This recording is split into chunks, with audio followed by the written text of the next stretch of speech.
Well, good evening, everyone, and welcome back to AJ 112 Introduction to Criminology. My name is Tony Farrar, and I am, of course, your instructor for this evening. Tonight's lecture is going to be on Chapter 8, where we are going to look at social conflict, critical criminology, and restorative justice.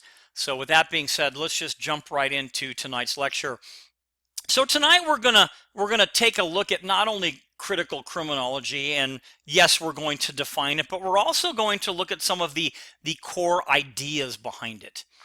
We're going to take a look at crime and criminality from an aspect of globalization. Is there a link between those two?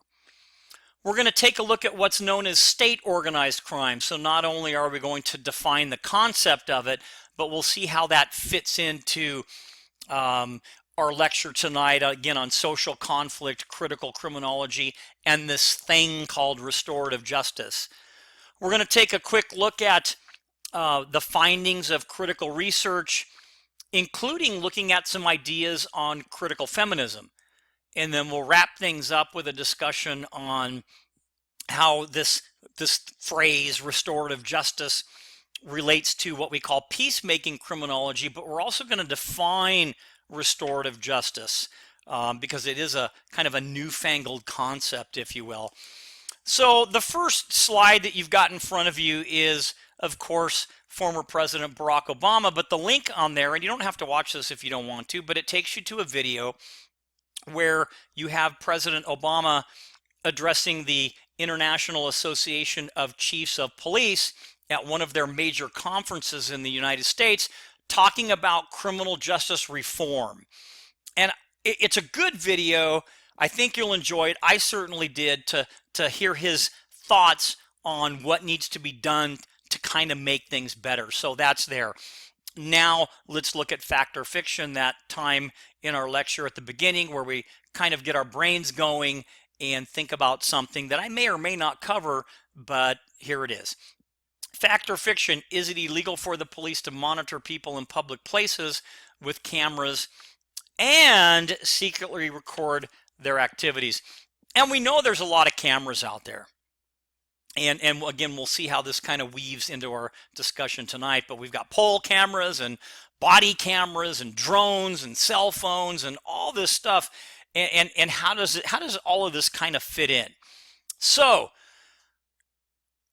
let's look now at social conflict, critical criminology, and restorative justice. Criminologists who view crime as a function of social conflict are most commonly referred to as what we call critical criminologists, and their field of study as critical criminology. And as their title hints, critical criminologists view themselves as social critics who don't just look beneath, but dig beneath the surface of society to uncover its inequities, if you will. And they reject the notion that law is designed to maintain a tranquil, fair society, and that criminals are malevolent people who just wish to trample on the rights of others.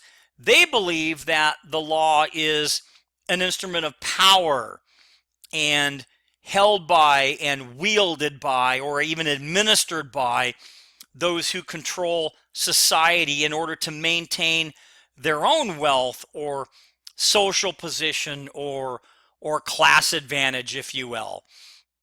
And critical criminologists consider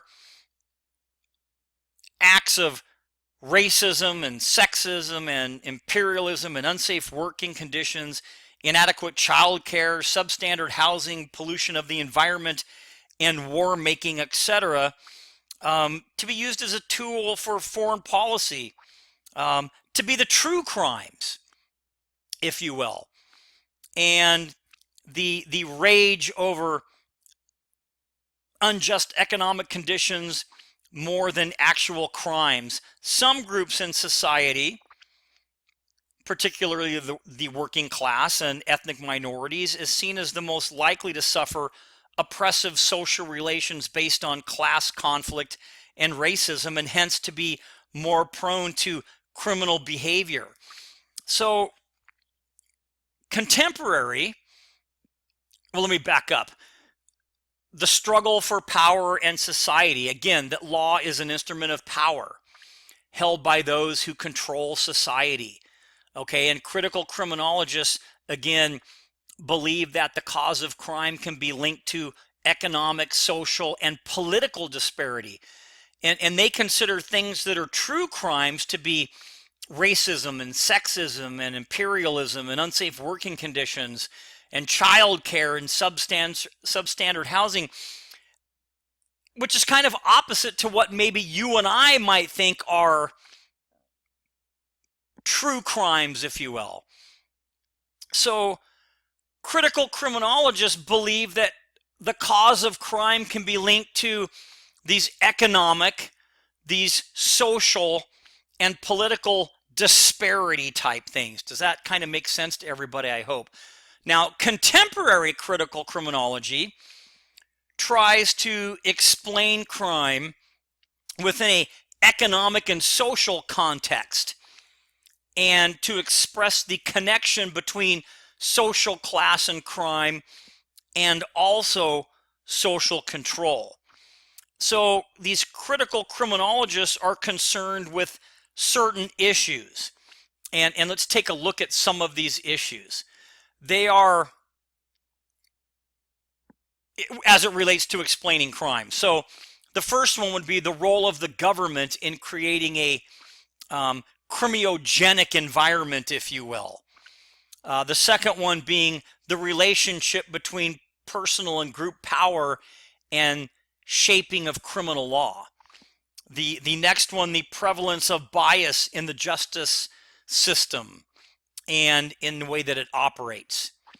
And then finally, the relationship between capitalist free enterprise economy and crime rates. So these again are what contemporary critical criminologists try to explain crime, because they're looking at it through economic and social context. So they're concerned with the issues that we just covered. Now, critical criminologists also reject strictly legal definitions of crime. Again, viewing things like racism, ageism, sexism, and classism as causing greater social harm than things like you and I would think would be like burglary and robbery and rape. So we're going to review the development of critical criminology and look at some of its principal ideas and look at some of its policies that have been embraced by these critical thinkers that focus on, let's say, peace and restoration rather than punishment and exclusion. So the roots, if we're looking at the origin now of critical criminology, the roots of critical criminology can be traced back to the political economic vision created by philosopher Karl Marx, who believed that modern capitalism had turned its workers into a dehumanized mass, if you will, who lived an existence that was at the mercy of their employers. And young children were being sent to work in mines and factories from dawn to dusk, and workers were being beaten down by a system that demanded obedience and cooperation and offered really little in return. And these oppressive conditions led Marx to conclude that the character of every civilization then is determined by its mode of production, or the way its people develop and produce material goods. And even though criminal laws were meant to protect members of both the upper and lower class, do they really? And I put this picture in there because if you look at the photo on the left, the person's getting a parking ticket. You look at the photo on the right, the person's getting a ticket. Who do you think can really afford that ticket? Who is that going to impact more? The person on the left or the person on the right? So just kind of stew on that for a minute. And remember, again, some believe that laws are not made to protect people, but more so to suppress people. So in the United States, scholars were also influenced during the late 1960s and early 1970s by the widespread unrest and social change that that shook up the world, and the war in Vietnam, prison struggles, civil rights movement, and the feminist movement produced a climate in which criticism of the ruling class, it kind of seemed to be like a byproduct, if you will. So one individual that we'll talk about in a moment here, in his book, The Social Reality of Crime, Richard Quinney also proclaimed that in contemporary society, criminal law represents the interests of those who hold power. Now, where there is conflict between social groups, the wealthy and poor, those who hold power will create the laws that kind of keep the others in check. So, again, talking about contemporary critical criminology, today, critical criminologists devote their attention to a number of important themes or concepts, and one is to show how in our post-industrial capitalist society, the economic system invariably produces the haves and have-nots, shapes social life, and controls behavior. And economic competitiveness increases interpersonal conflict and eventually destabilizes both social institutions and social groups. Another concern is the widening gap between the rich and poor, referred to as income inequality. While spending is being cut on social programs for the poor, corporations are now more powerful than ever, and corporate executives more highly paid.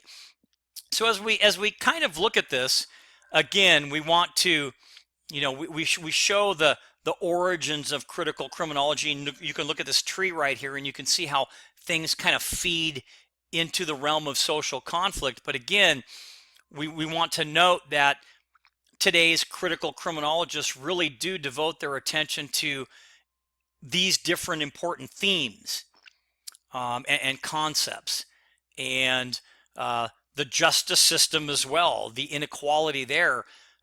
Trends in the justice system are unequally disturbing to critical thinkers. By controlling the justice system, the quote elites, end quote, can preserve the political, economic, and racial and even ethnic domination.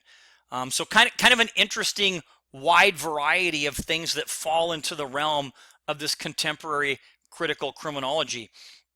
So a little bit more as we kind of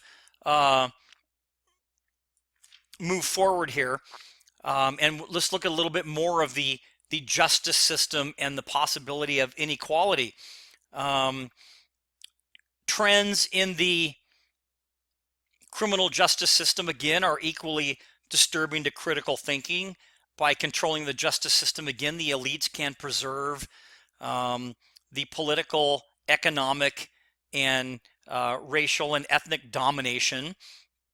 The rapid buildup of the prison system is also seen as the result of kind of old or draconian criminal laws that threaten the civil rights and liberties.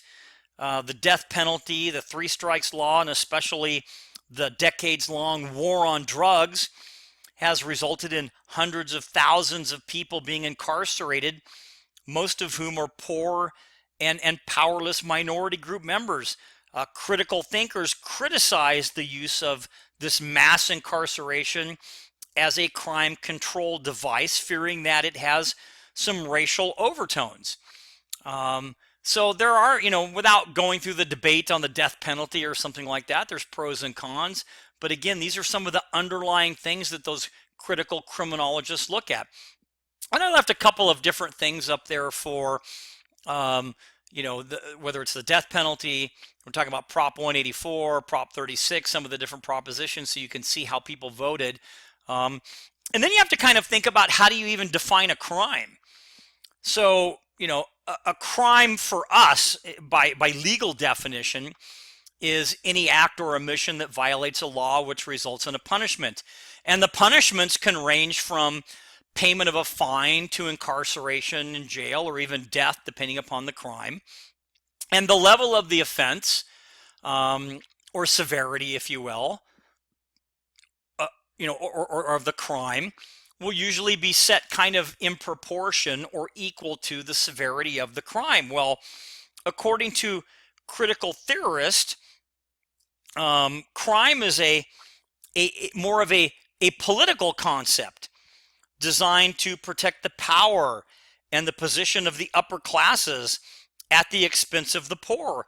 Some, but not all, would include in a list of real crimes, crimes such as violations of human rights due to racism, sexism, and imperialism.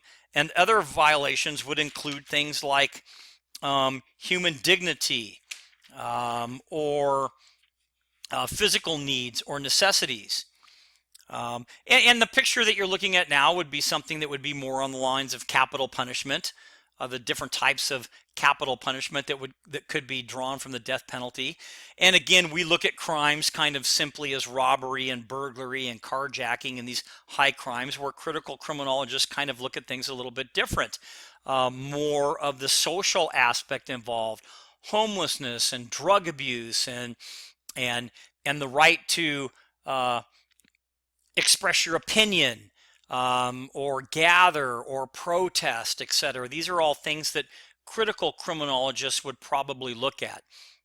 So how do critical criminologists define crime? Well, again, a political concept designed to protect the power and position of the upper classes at the expense of the poor. And some critical theorists include things like violations, again, human rights and racism and sexism and imperialism, as well as other violations of things that, of human dignity and physical needs and necessities. They look at that as a crime more so than what, again, you and I would kind of define a crime. And along with that is a term called supernatural criminology. Criminology. And these are things that are a little bit kind of higher up. So take, for instance, what Alette Smellers and Roloff Hoffman call supranational crimes. These are things like war crimes and crimes against humanity and genocide and other types of crimes that way. Now, the nature of a society controls the direction of its criminality. Criminals are not social misfits, but products of their society and its economic system. Criminals are not a group of outsiders who can be controlled by increased law enforcement. Criminality instead is a function of social and economic organization. To control crime and reduce criminality, societies must remove these social conditions that promote crime. So you can see some of the differences here when we talk about it. Now, again, remember, because those with economic and political power control the definition of crime and the way the criminal justice enforces the law, you can see kind of how it is viewed from a critical criminologist perspective. The only crimes available to the poor are things like street crime and rape and murder and muggings, and the middle class would be like petty white collar crimes or tax fraud, and the wealthy would be white collar crimes, or something to do with the stock market, or something like that. So critical thinkers then believe that the key producing element of modern corporate capitalism is, in fact, the effort to create what we call surplus value. And surplus value would be the profits produced by the laboring classes that are accrued by business owners. And once accumulated, surplus value can be either reinvested or used to enrich the owners. Now, to increase the rate of surplus value, workers can be made to work harder for less pay, be made more efficient, or be replaced by machines or technology. Therefore, economic growth does not benefit all elements of the population, and in the long run, it may produce the same effect as a depression or a recession. Now, as more people are thrust outside of the economic mainstream, a condition referred to as marginalization, a larger portion of the population is forced to live in areas more conducive to crime. And once people are in this position or marginalized here by definition, commitment to the system declines, creating another crime producing force, a weakened bond to society. So these are a couple of other things that critical thinkers believe are key producing elements of basically corporate capitalism. So we're still under that critical criminology umbrella. And, it can be everything from the minimum wage effort to some different efforts. So what about crime and social institutions?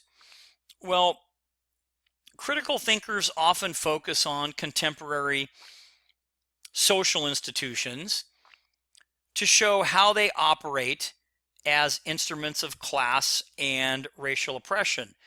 Critical scholars find that class bias and racial oppression exist from the cradle to the grave, if you will, and that there are significant race-based achievement differences in education, ranging from scores on standardized tests to dropout and high school completion rates.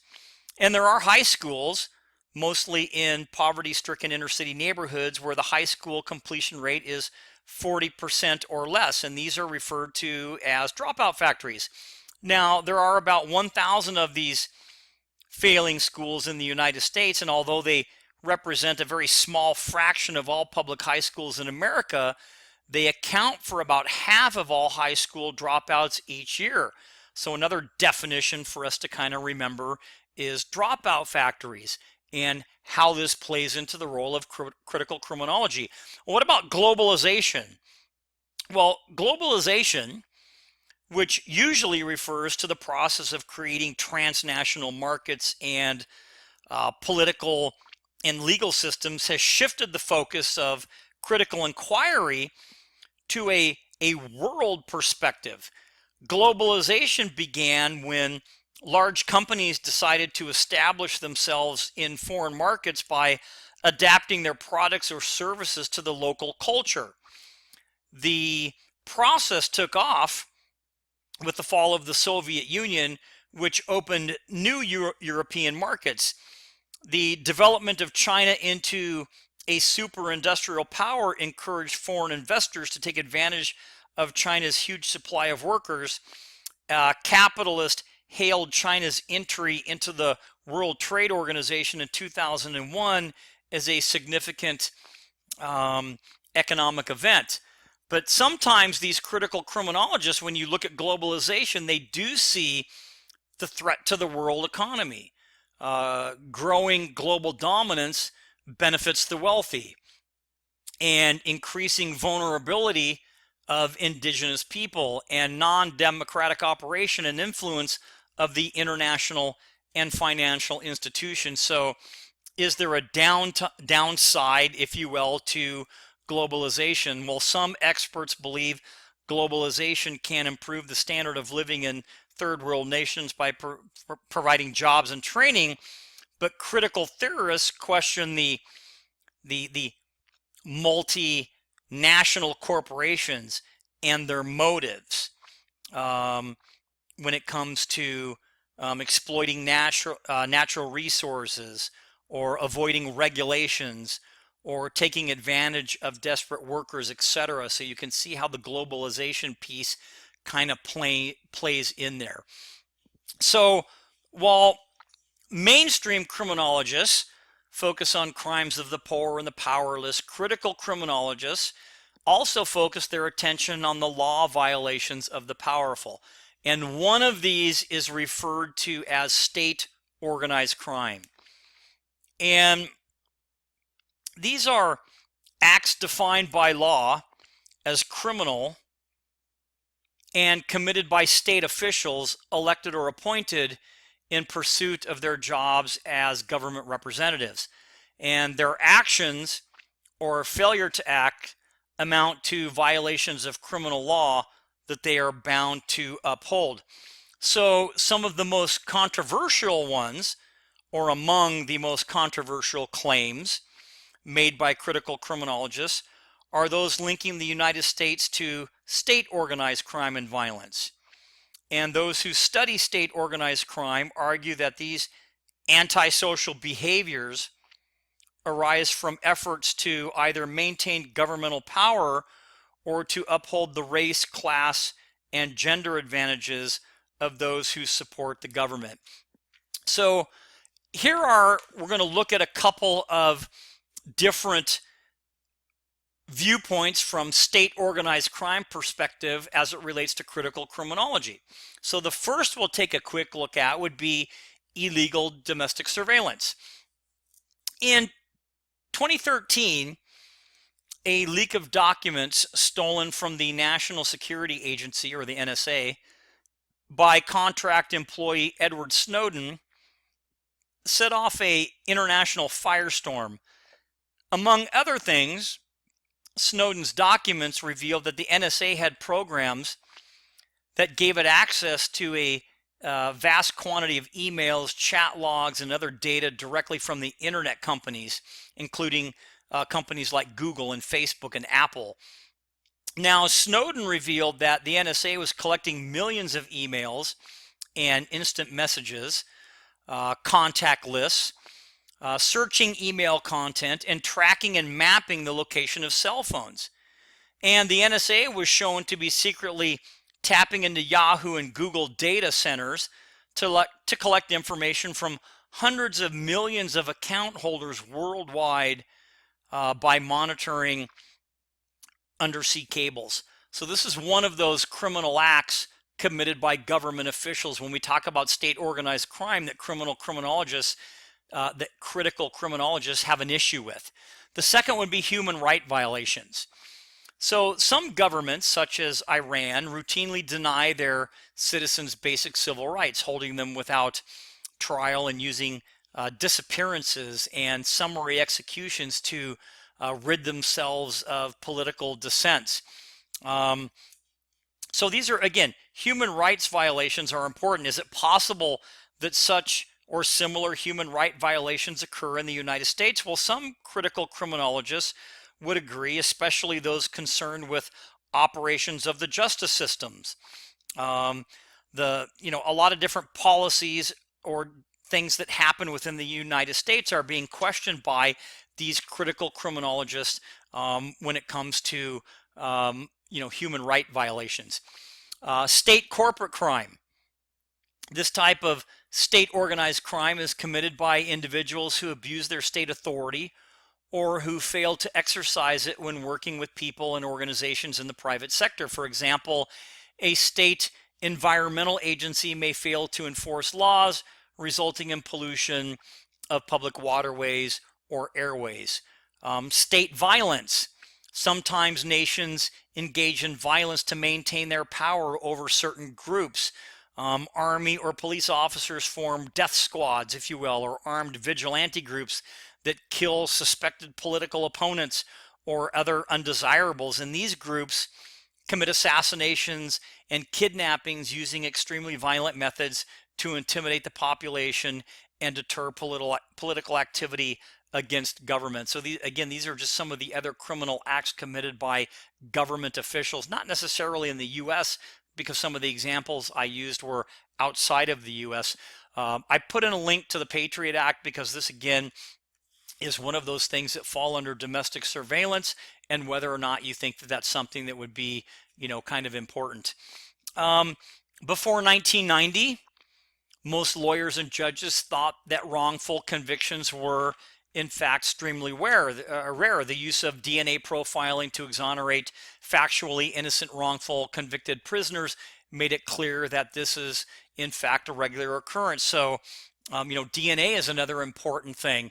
You look at the case of Stephen Avery, a man from Wisconsin who was convicted of sexual assault and attempted murder in 1985, and after he served 18 years of a 32-year sentence, he was in fact exonerated by DNA testing and released. Now, he went on to file a $36 million civil lawsuit against the county, the former sheriff, and the DA, but in November of 2005, with the civil suit still pending, he again was arrested for murder in Wisconsin and convicted and sentenced to life in prison. But, these are all important things that we kind of look at.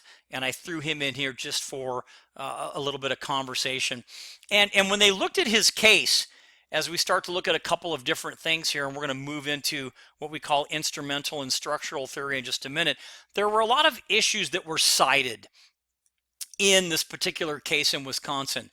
Incentivized informants, and inadequate defense, the misapplication of forensic science, government misconduct, false confessions or admissions, and eyewitness mis-ID. These were all things that were looked at as part of that entire case. So just food for thought as we kind of continue to move down this entire talk on social conflict, critical criminology, and restorative justice. So not all critical thinkers, though, share a similar view of society and its control by the means of production. So instrumental theorists view criminal law and the criminal justice system solely as instruments for controlling the poor, have-not members of society. They view the state as the tool of capitalists. And in contrast, though, structural theorists believe that the law is not the exclusive domain of the rich. Rather, it is used to maintain the long-term interests of the capitalist system and to control members of any class who tend to threaten that particular class's existence. So, again, according to the instrumental view, the law and the justice system serve the powerful and rich and enable them to impose their mobility and standards of behavior on an entire society. And those who wield that economic power are able to extend their self-serving definition of illegal or criminal behavior to encompass those who might threaten the status quo or interfere with their quest for everlasting process or profits. So, moving on now, when we talk about research, is the criminal justice system, even-handed? Is it equal? So are criminals members of a powerless, disenfranchised group, treated less favorably than the wealthy or the powerful?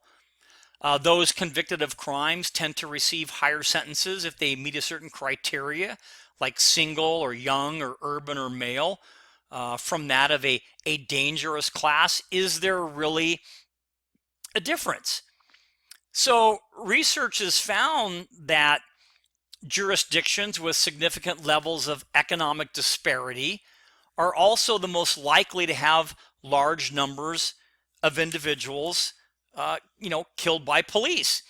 And police may also act more forcefully in areas where class conflict, if you will, creates the perception that extreme forms of social control are needed in order to maintain law and order. Consider something like stop and frisk. And I left a link in there to a video if you want to watch a little bit about stop and frisk and kind of ask yourself some of those questions. Is this a good thing to use or not? And is it lending itself at all to some of the issues related to critical criminology? So, here's a couple pictures when it comes to stop and frisk, and you can kind of think about those issues if you, in fact, decide to look at some of this other information here. So, structural theory, and we'll kind of back up a little bit and look at that. Again, they disagree with the view that the relationship between law and capitalism is basically unidirectional, always working for the rich and against the poor. If law and justice were purely instruments of the wealthy, why would laws controlling corporate crimes such as price fixing or false advertising and illegal restraint of trade, etc., have been created? So here you have structural theory that kind of looks the other way. To a structurist, the law is designed to keep the system operating efficiently, and anyone, worker or owner, who rocks the boat is targeted for sanction. So again, among the most important research carried out by critical criminologists are studies aimed at determining whether the criminal justice system operates as an instrument of class oppression, or is it fair or even-handed.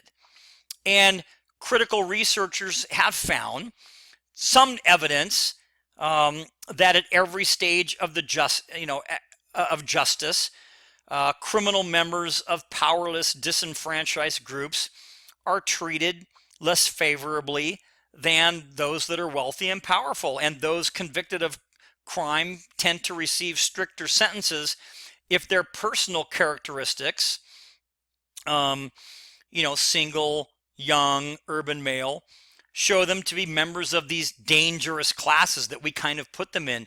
And research has found that jurisdictions with significant levels of economic disparity are also the most likely to have large numbers of people killed by police officers. We kind of talked about that.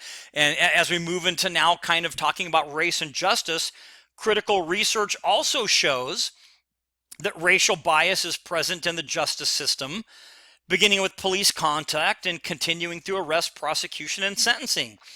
And as the numbers of racial and ethnic minorities in the population increase, so do calls for harsher punishment. Now, if you remember, you can think back to chapter 2. The racial threat hypothesis states that the number of minority group members in the community, or as the number increases, law enforcement agents become a little bit more punitive. And there are cries for more, quote, law and order, even when crime rates are declining. As a result, charges of racial profiling have become extremely common because of this. Police are more likely to use racial profiling to stop black motorists as they travel further into the boundaries of predominantly white neighborhoods. Black motorists driving in all white neighborhoods sent up a red flag because they're, quote, out of place, end quote. So again, something to think about. All too often, unwarranted stops lead to equally unfair arrests. And sometimes police brutality complaints are higher in minority neighborhoods, especially those that experience relative deprivation. So what about some alternative views and on critical theories? So let's kind of take a minute and move into that areas. So critical criminologists are exploring avenues of inquiry that fall outside of their traditional models of conflict and critical theories. And what we're going to discuss now are some of those alternative views.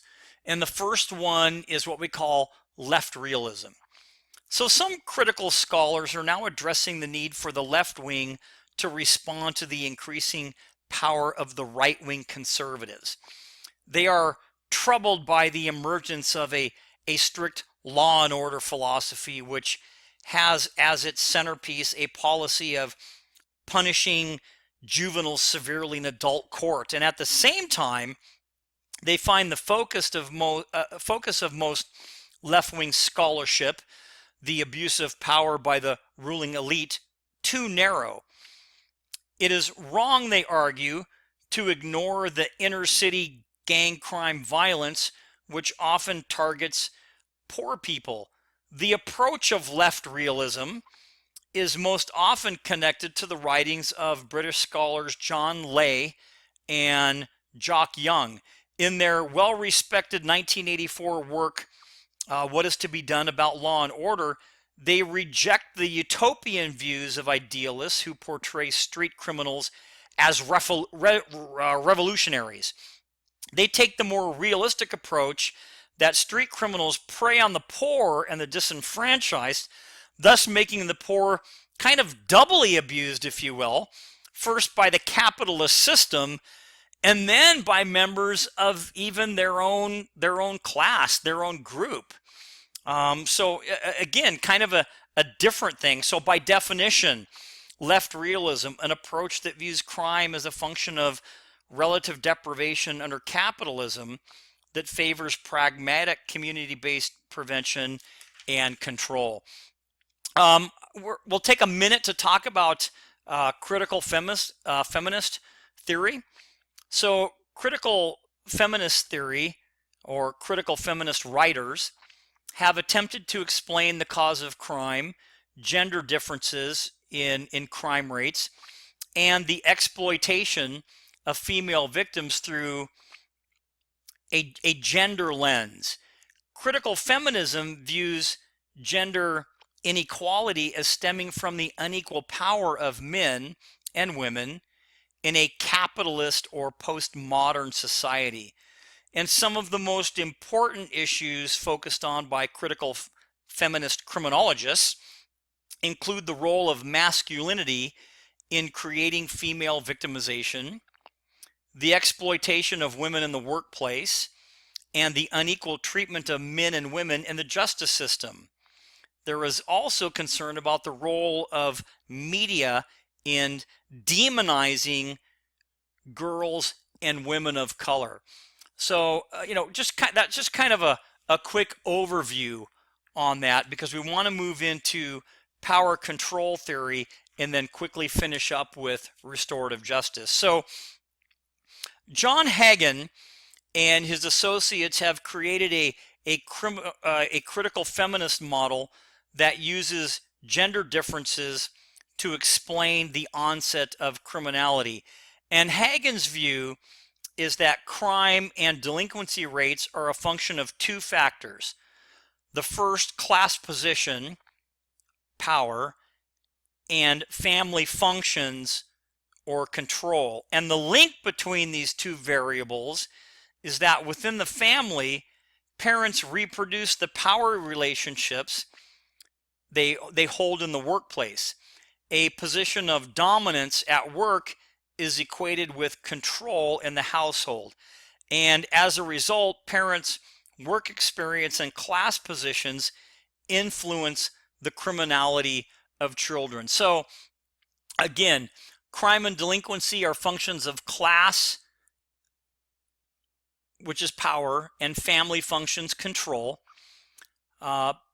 Paternalistic families, the females socialize to fear legal sanctions more than males.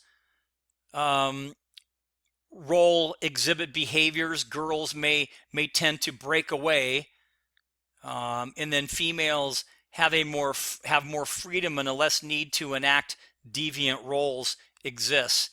And then finally, peacemaking criminology, and then restorative justice. So to the members of the peacemaking movement, the main purpose of criminology is to promote a peaceful, just society.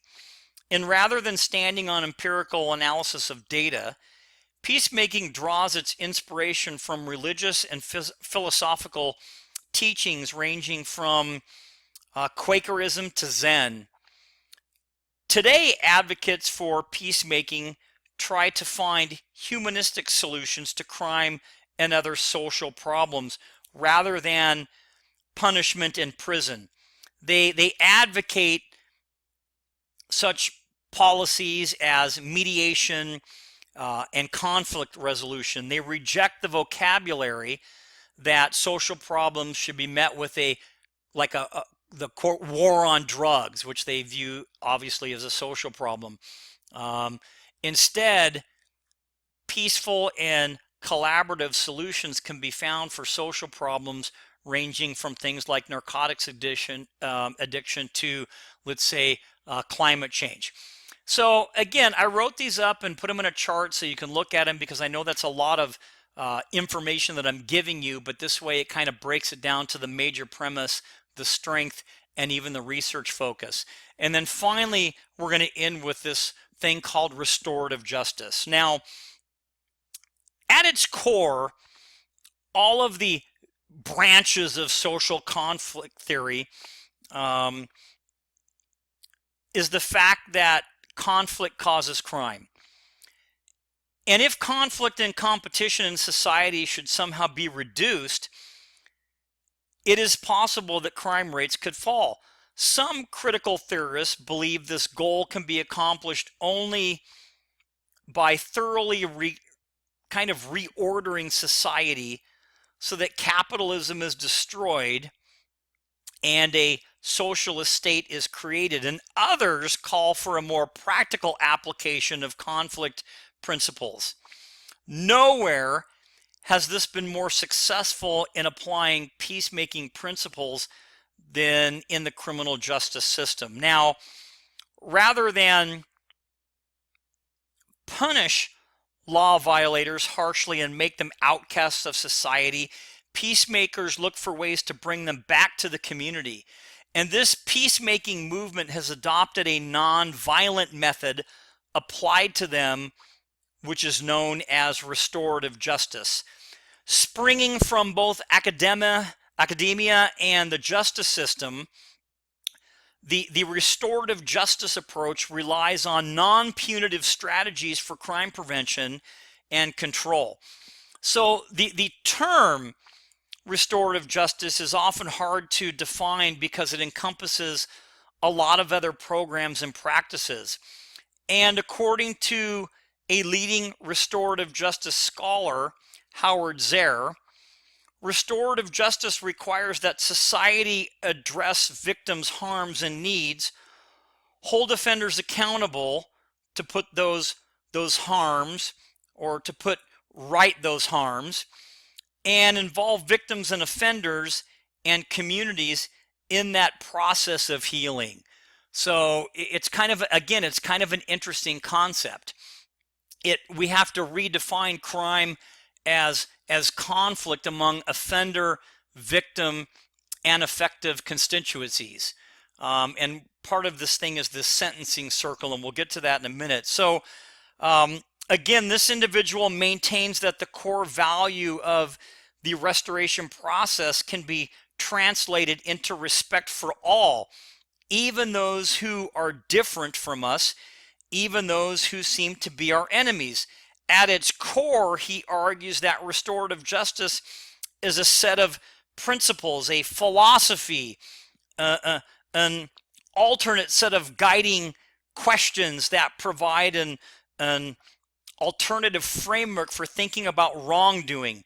Restorative justice would reject concepts like punishment and deterrence and incarceration, and embrace things like apology, rehabilitation, healing, restoration, and even reintegration.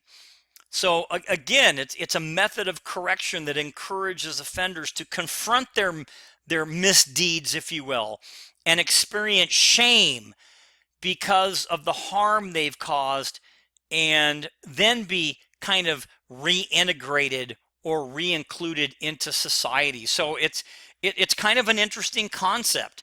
And there's another individual by the name of Braithwaite, and he argues that crime control can be better achieved through a policy of reintegrated shaming.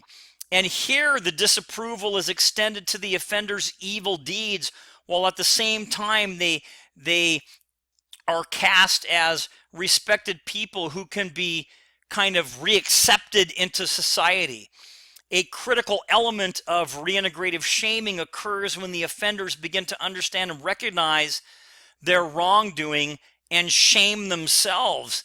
To be reintegrative, shaming must be brief and controlled, and then followed by ceremonies of things like forgiveness and apology and repentance. And this is tough, because if you look, there's some challenges to this whole restorative justice thing.